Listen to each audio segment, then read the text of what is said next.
guys, it's Mark from Hallmark Pool Supply.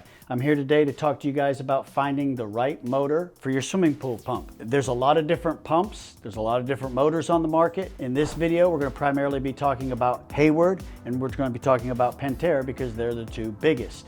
If you guys have pumps or motors that are opposite of what we're showing here today, you can check us out online. We carry everything and we'll be glad to help. There are three types of motors used on swimming pool pumps, and the first one is a C-Flange, which is commonly used on the Hayward in-ground pump. Then we have square flange, which is used on a Pentair in-ground pump. And then we have Thru Bolt motors, which is commonly used on both Pentair and Hayward above ground pumps.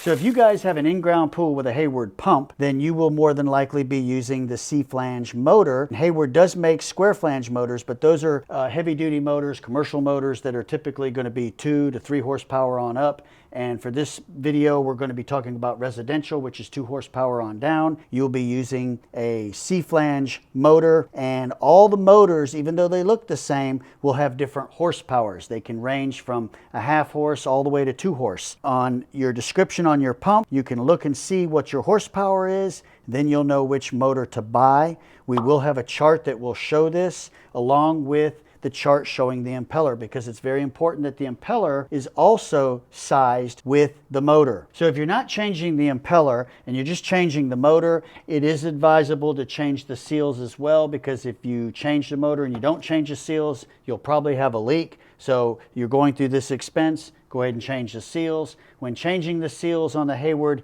in-ground motor, it will make no difference. The seals are the same regardless of horsepower. And if you guys decide that you don't want to change the motor or the seals and you want to buy the whole entire pump, we also have that available as well. So if you guys have an in-ground Pentair pump, then you'll be using a square flange motor. And Pentair makes 2 residential motors. This is a SuperFlo that you see before me. They also make a WhisperFlo. They are different, but they both use the same square flange motor. And when you're buying a motor, you want to make sure you get the horsepower correct so that you're getting the right horsepower. And when you're buying for a SuperFlo or a WhisperFlo, they are different. They will use different seal sets as well as impellers. First of all, we want to size the impeller. That's important with the respective pump. The seal set won't matter with the horsepower, but it does matter in regards to if you have a WhisperFlo or if you have a SuperFlo. That will be different. Now, if you guys do not want to change the motor and the seals, because as before with Hayward,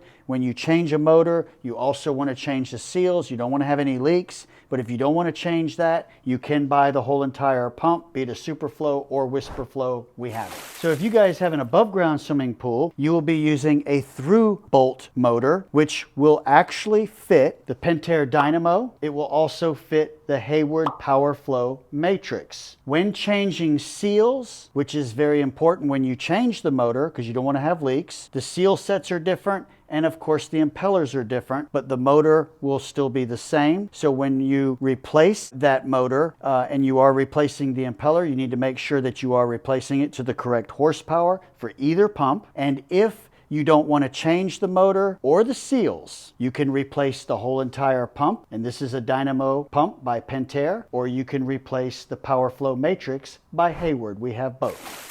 Okay, as a side note, when ordering replacement motors, as you can see here, they come in black. Typically from the manufacturer, they are different colors, they have different labels and prints on them, but replacement motors are usually just black because they're aftermarket. It's exactly the same motor and more than likely made by the same manufacturer. So don't be alarmed if you get a black motor, that's just the way they are. On another note, what's very important, when you're dealing with the in-ground pumps, be it Hayward or Pentair, it is very important because most of the motors come wired 220. There is a switch in the back of these motors that can be switched to convert it to 110. So if you have 110, you need to switch it to 110. If it's 220, that's usually the way they come from the factory, but you do need to check that because if they are wired incorrectly, you'll mess up your motor. Now, when we go to the above ground motors, they're typically on a Thru Bolt motor wired 110. Sometimes aftermarket motors, when you're replacing them, can also come in 220. So when you get one, just make sure that it is wired 110, not 220, because most of the above ground pumps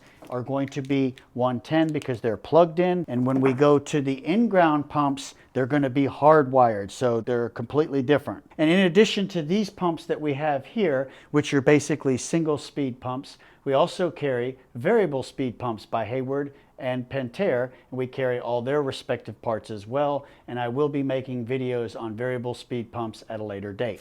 So hopefully you guys found this video to be helpful, and everything that we talked about in the video, to include what was listed in the charts, will be linked in the description down below, which will make it easier for you guys to browse through the website and find what you need. And if you have any questions, any comments, or any problems, don't forget to comment down below, hit the subscribe button, and if you can't find something, give us a call. We'll be glad to help. As always, my name is Mark, and I appreciate you watching. I'll see you on the next video.